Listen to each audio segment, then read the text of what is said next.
What's up, everyone? Welcome to another episode of the Mad Elias Music Podcast, the show where we talk about making music, living life, and sometimes even both at the same time.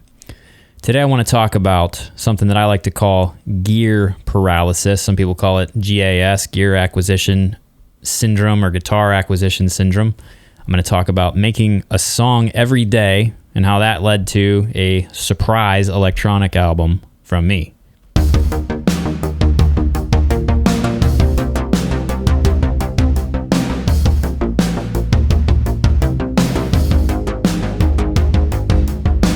All right. Okay, so let me give you a little bit of an overview on what we're going to be talking about today on the show. Social Distance. That is the name of my new record. It is an electronic record, and you can stream it on Spotify, Apple Music, pretty much anywhere you want to listen to your music for free. That album came out of this project I was doing called the Pandemic Daily Music Challenge, or as I'm calling it today, make a song every day. One song, one day. It turned into a way to get around the goofy perfectionism and insecurity and procrastination that myself and a lot of my creative, I'm making air quotes for those of you who aren't watching the video, creative types, and the whole scoop on all of that. But first, Gear Paralysis, GAS, Gear Guitar Acquisition Syndrome, which is where it's where you go, okay, if I just had XYZ piece of gear, then I'd be able to finish this song, or actually more likely start this song, or start recording the parts for this song, or start my YouTube channel, or start my podcast. Letting that piece of gear that I don't have be the thing that stops me from doing what I want or what I need to do. And so without any further ado, I want to talk about that first. Gear paralysis.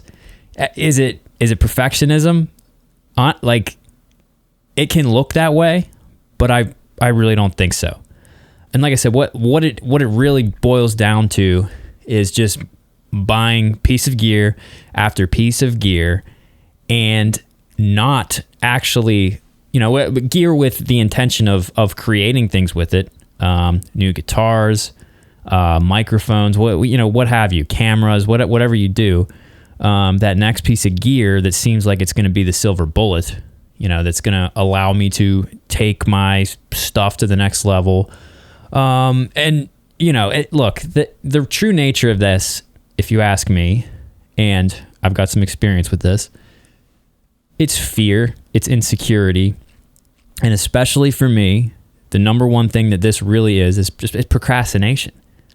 I put these pieces of gear, things that I want, and things that, maybe I need, maybe I'm trying to justify and rationalize, this obstacle that I'm creating, and say that I need this piece of gear. And I put that between me and the thing that I'm trying to do, and for me, it's like, it's music, it's video stuff. I enjoy making podcasts. I enjoy doing video content.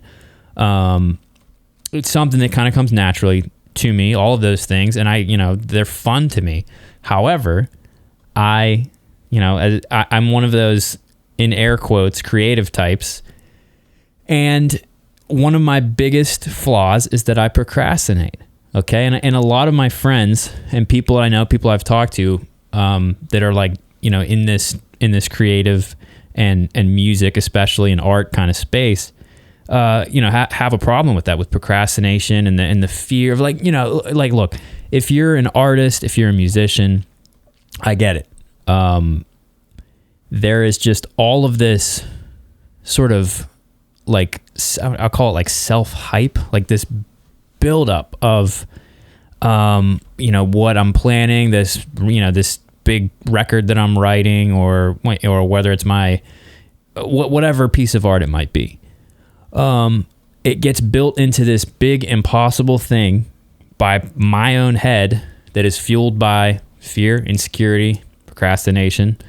And it just, all of that stuff just piles up, and I use the gear acquisition, gear paralysis, just as a way not to do it, not to start, or I'll get frustrated. Like, it's funny how the gear acquisition thing, it coincides with, you know, when I run into a problem or I have a challenge with something that I'm working on. You know, like for me personally, I love to sing. I like performing live. It's my favorite thing to do. I like writing songs. Some of you guys that know me or that follow me on social media, or you know my music, or you've seen me play, or you've heard this show before. Like, I'm a songwriter. I get off on writing songs and playing them for people and connecting with people. And singing is a big part of that. However, not in the studio. I hate recording vocals in the studio. I like doing podcasts. I don't mind doing spoken word stuff, but singing, I am just absolutely brutal to myself. I will not cut myself any slack. And I'm not, it's not even like a case of, you know, that thing where you hear your voice recorded back and it just sounds like all alien and you hate it and it sounds like it's a different person. Like, it's not that. I'm over, like, I've done so many podcasts and I've heard myself recorded singing live so many times. I'm telling you, that's not what it is. It's just that there is something, like my friend Greg Johnson, who I've had on the show before, he says, as soon as you see that red light come on, whether it's on the camera or whether it's on your DAW or whatever you're using to record, you see that red record light come on, it just, everything changes. You can have a part, at least for me. I mean, some people are great, are really natural in the studio. I know plenty of people who can go in and tear it up in a small, or in one take, or in a couple of takes, or have a whole bunch of usable takes very quickly. That's not me. And so there's just something different about it. And I'm only bringing this up because the gear thing, I will run into a problem. I'm there now on a song that I'm working on, or should be working on some vocals, and I'm not recording them. I'm not. Every time I sit down to do it, and maybe the part needs rewritten. It might be that. Or maybe I just need to, more than likely what I need is a producer. I need somebody to come in, and I know people have offered to do this for me. It's just a matter of getting out of my procrastination and doing it. Look, what I don't need is another microphone. Don't need it. I got every microphone I could possibly need, and way more. What I don't need is some new preamp or some piece of software, or, you know, I don't need another piece of gear. And the gear paralysis thing is something that in the past I have, and please, get in touch with me and tell me about this via Instagram DMs, Matt Elias Music on Instagram, or my email, eliasmatt@live.com. Let me know if you are struggling with this too, if you've done this, because that story that I just described for you, I will literally use that and I will reach for the gear paralysis. I will manufacture a piece of gear that I don't have problem and then just use it to not work on things. It's insane. I know. It's ridiculous. And it gets very frustrating, honestly. And so a part of why I'm airing this out is because I struggle from it myself. And I found when I was writing this episode and doing a little research to give it a little more depth, I was curious and I did some digging around, and I offer you this little fact. If you're familiar with the artist Grimes, she's like an EDM pop artist, and she's, I think, she was or still is dating Elon Musk, which is awesome. She's clearly doing okay with herself, right?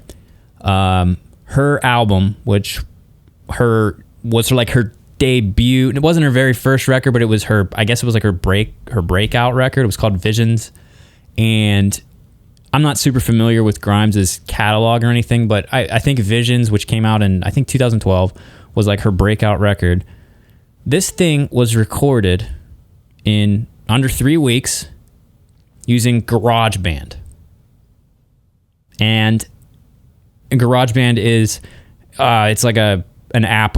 It's like a mobile app on an iPad or a phone that you can use as a DAW. Like just plug into your phone and record. In 3 weeks on GarageBand, and Visions has sold over 150,000 records. That's a gold record and a half from a project that was made in 3 weeks in GarageBand. I mean, what is my excuse? Or what is your excuse? You think it's because you need another microphone? That's why your record's not done? That's why my record's not done? No. And why am I telling you all this? Is it because I'm some perfect example of like a DIY artist with gold records on my walls of records that I made with my phone? Hell no. I'm bringing this up because, like I said, it is what I need to hear. And not just once. I need to hear it loudly and regularly, because buying gear, shopping for gear, fantasizing about shopping for gear, if you do it, you know what I'm saying, is a way for me to just act out on my procrastination and on my insecurity and on my fear. All this crap that I just put in front of myself so that I can't achieve what I want to achieve. And buying guitars is a fucking addiction. I cannot stop buying guitars. I can't stop looking at guitars. It's ridiculous. Maybe some of you guys know what I'm talking about. My friends think I'm nuts. But I was literally looking at guitars on Reverb earlier instead of working on this episode. So I'm gonna have to stay on top of the gear paralysis thing, because clearly it's a problem. But anyway, so not just procrastination, it's the insecurity and the fear. These are some of the biggest things that stop music and any type of creative project from getting made. This is exactly what this next topic is going to touch on. This project that I did last month called at the time I was calling it the Pandemic Daily Music Challenge. I'm talking about making a song every day. Now, what I don't mean is just putting crap out, release any old thing to say I got something done. Now, if you have something at the end of the day and you're doing this that isn't perfect, well, that's the point. That's the point. It doesn't mean you're sloppy and just make bad stuff on purpose. But anyways, this is a project that I started in the very beginning of quarantine or lockdown, March 11th to be precise, after getting, it was actually after I got a new MIDI controller, which, see the top of the show for an explanation on that I need it. Nah. I got some new synths that came with it. I mean plugins for, not like software synths, not like real analog synths. And I was messing around with that, and I made a little piece of music when I thought, hey, this kind of slaps. And so I shared it around just to some friends, as I'm prone to do. And some people liked it. My brother loved it. And I ended up doing it again the next day. I made another piece of music. And this snowballed into each day me setting myself the task of making a piece of music, wrap it up by the end of the day, even if it's late at night, because I tend to be a night owl.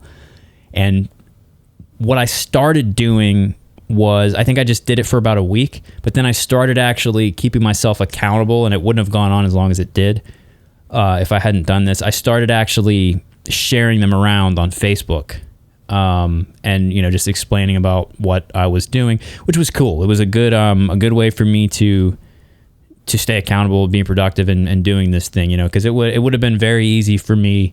I work from home anyway, which I'm blessed.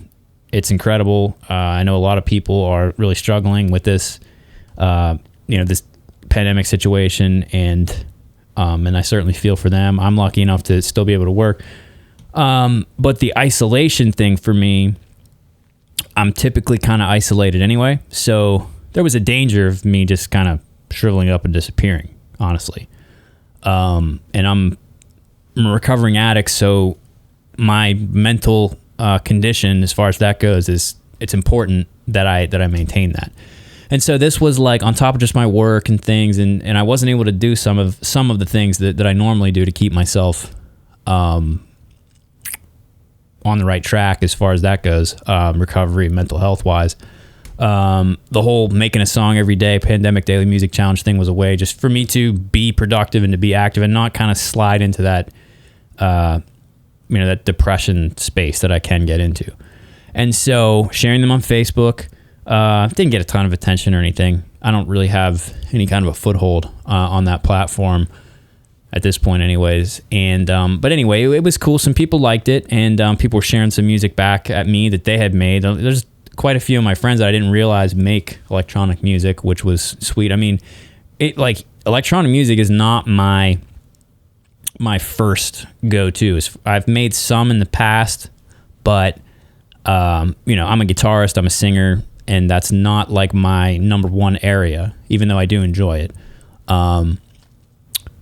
But this went on for, originally I intended to do it for, once I got going, I intended to do it for about 30 days. I was like, if I can get through the first 30 days of making a song every day, like, that's awesome. That's a lot of stuff.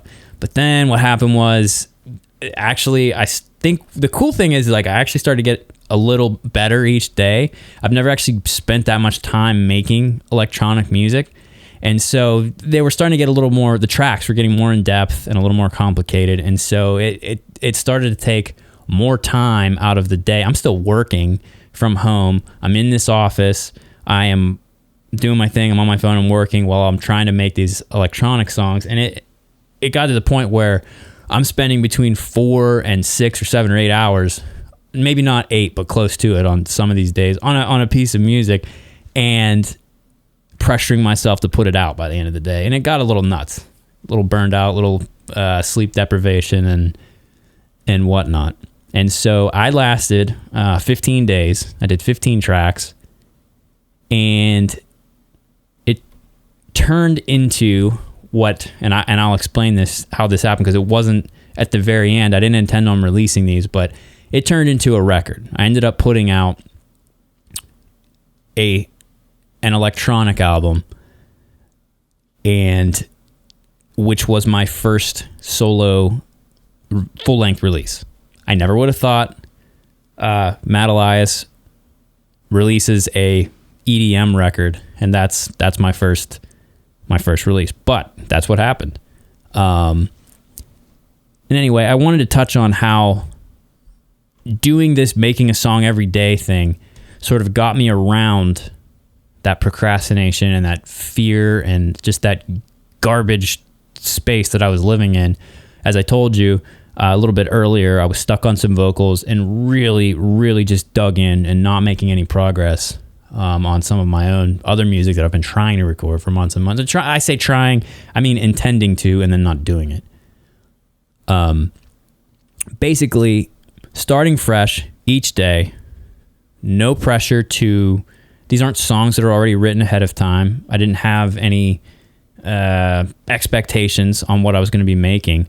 And it's sort of just like allowed me to, creatively speaking, like just have a clear plate. And it just freed me up to just be creative, And some of these songs, and if you check the record out, which I know hopefully some of you will, some of the songs are pretty damn good. I mean, I don't really do that, but, have you ever seen that meme where, and I know describing a meme, if you have to describe a meme to somebody, it pretty much ruins it, but there's this one, it's one of the Simpsons memes, and it's got Bart Simpson, and it's like, musicians only have 2 moods, and it's like, one is Bart like parading around and he's saying like, I am the greatest, or something like that, and then the next panel is just him like in a fetal position in bed. Like, that's it. That's me. If you're a musician, if you're a creative type of person, I'm sure you can relate with that. Like, it's either I'm the greatest or I can't get out of bed because I suck. And so having said all that, with a little bit of distance from the project, some of the songs are pretty good. None of them are bad. Some are okay. But I digress. Everything does not have to take years. We don't have to, I don't have to, and you don't have to write an epic concept, a rock opera. You don't have to write a 3-album trilogy concept opera or anything, and then spend years bringing in musicians and recording with brand new gear, or spending money to go into a studio. And sometimes actually spending money to go into a studio can be a benefit, because if I had done that, I would have a record, but I would have had a record already, and I wouldn't have spent any more money than what I spent buying shit from my Gear Paralysis. But we're not going to dwell on that. So what I did was dig up a list of popular and significant records, most of which you all will know, that were recorded extremely quickly. Now, obviously, some of these records would have to have been written and rehearsed ahead of time, and I understand that, but it still helps me, and I hope that it will help you to keep a little bit of a perspective on your own stuff. Without further ado, let me get into this list. The first one is Black Sabbath, the debut record by Black Sabbath, which came out in 1970. Supposedly, we don't know the exact date that it was recorded, but this record is said to have been recorded in one day. And then they mixed the whole entire thing the next day, and then it was done. Every song was recorded live, including the vocals. And according to the guitarist Tony Iommi, they had one take. He said we never had a second run at most of this stuff. This is from a little article from a website called musictimes.com, by the way. It's pretty interesting. And I'm going to skip some of the ones that I haven't heard of. Or another one is White Light, White Heat by the Velvet Underground. Came out in 1968. I think this was their second record. They recorded it in 2 days, and there's a song on there called Sister Ray, which is 17 minutes long, and I love this. They recorded Sister Ray in one take, all 17 minutes, and decided to just keep any mistakes that they made. That is inspiring. That's the complete opposite mentality of this. Everything has to be perfect. I got to have the perfect piece of gear. I got to buy this $3,000 microphone, or I can't record anything. Because that's all bullshit. I'm talking about myself here. That's bullshit. Those aren't real reasons not to do it. That is lies that I make to cover up the real reasons that I'm not being productive. Another one, Bringing It All Back Home, 1965, Bob Dylan. Dylan took 3 days to record this half electric, half acoustic LP. Get this, only takes from the last 2 days ended up being used on the finished album. So Dylan did it too, 2 days worth of takes, and that's all they used on the record. One of the early Beatles records, Please Please Me, 1963.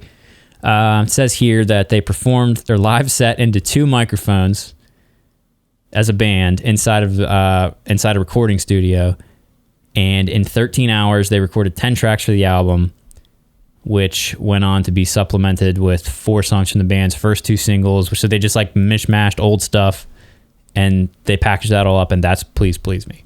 So the Beatles did it. And those early Beatles records were huge. The Beatles, I don't like any of I'm not the biggest Beatles fans, or the biggest Beatles fan. I know some people might hate me for that, but I'm just not. It is what it is. Their early stuff is very bubblegum and lame sounding, in my opinion. But those records were huge. And one of them was done in 13 hours. So there you have it. I'm not trying to say that we need to put out a product that is comparable to, Black Sabbath's debut album or a Beatles record, but just for perspective, right? these are some significant, serious artists who recorded albums in like a couple of days. And the one that stuck with me the most just now, I didn't even notice this when I was skimming through this to find it for the episode, but the 17-minute Velvet Underground song where they just fucking send it. Full send. We're just leaving the mistakes in. 17-minute song. I love it. I wish I could do that. Maybe I will do that. So, having covered all that, I want to take a second just to tell you a little bit more about Social Distance, which is my 15-track electronic record that was the result of the making a song every day experiment that I did at the beginning of this lockdown thing. Like I said, I'm not generally known as an electronic artist, and I'm going to, let's say, look, I'm going to be cheesy here, and I wrote up an actual description of this for like Spotify and for on my own blog, MadalizeMusic.com, which I did a little write-up about this, of just about the project and the record. And so here is a better description of the record than what I will make up off the cuff for you right now. And yes, I'm a douche and wrote it in third person because it just seemed cooler. Here goes. Each day, Matt created a new piece to reflect the vibe of that day as he experienced it. The shift from a chill-out synthwave space to a darker tone and more harsh industrial sounds as the record progresses captures the out-of-control roller coaster-like quality of this historic event as experienced locked inside a house near Pittsburgh, Pennsylvania. All 15 tracks are unique in style and substance, are exactly as long or short as necessary to get the day's message across. That's my way of explaining why some of these songs are 1 minute long. They come together as a collection to form a single expressive vision that, despite lacking lyrics, is easy to identify with and a joy to experience front to back. It's pretty good, right? The record is totally free to stream. It's on Spotify, Apple Music, Deezer, a whole bunch of other things that CD Baby got the record on that I've never heard of, pretty much everywhere. You can use it in your TikToks. You can use it in your Instagram story. You can get it on YouTube. It's in the library for all that stuff. Facebook too, I believe. I've never used that on Facebook, but I think you can, like on your story. It's on iTunes, but I don't want you to buy it. Just go to, if you really want to download it and listen to it offline, just go to my SoundCloud, which is originally where I was uploading these things, soundcloud.com/MadalizeMusic, and I have the option turned on so that you can just download them if you want. So go ahead and do that if you'd like to have it on your phone for free. Please take it. Free music. And at this point, I just want to thank you guys for spending a little bit of time with me. We talked about Gear Paralysis. We talked about making a song every day and how you can end up with a whole ass record from doing that, and getting over some procrastination, fear, insecurity, which if you're a creative type like me, I'm guessing are qualities that you are pretty well acquainted with. It's been a pretty long time since my last episode, and I'm sorry for that. I really would love to make podcasts more often, and I'm hoping to make that happen going forward. So keep a lookout on my social media for announcements about that and everything else that I have going on. So thank you again for listening. I hope that you guys are all healthy and safe. And before I go, I just want to ask you to make sure you're following me on Instagram at MadalizeMusic. I've been putting a lot of time in over on Instagram just to make sure there's a lot of fun stuff to look at and listen to. And please, reach out in the DMs over there. I'll see it, or at my email, livemat@live.com, if you have just a question about anything I talked about today, or you need some help or support getting around those ridiculous obstacles that we put in front of ourselves. Or if you just want to talk, definitely reach out, because I would love to hear from you. And that's all I have for you today. Late.